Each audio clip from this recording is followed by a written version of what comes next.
আসসালামু আলাইকুম রহমতুল্লাহ। বর্তমানে বাংলাদেশে ক্রান্তি লগ্ন চলছে। কয়েকটি জেলায় বন্যার মাধ্যমে অনেক মানুষের ক্ষয়ক্ষতি হচ্ছে। এই বন্যা আসলে মানুষের তৈরি করা বন্যা।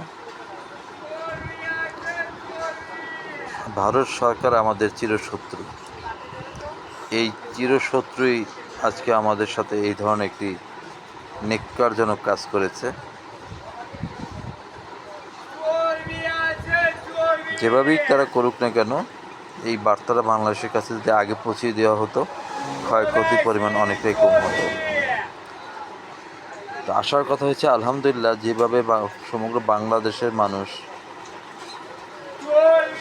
সহযোগিতার হাত বাড়িয়ে দিয়েছে, তাতে ক্ষতির পরিমাণটাই অনেকটাই কমে আসছে।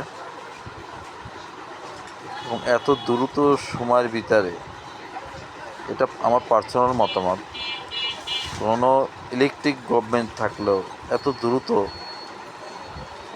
সহযোগিতার হাত পুষত কিনা আমার সন্দেহ আছে। ছাত্র সমাজ, যুব সমাজ, আলেম সমাজ যে ভূমিকা রাখছেন অতুলনীয়।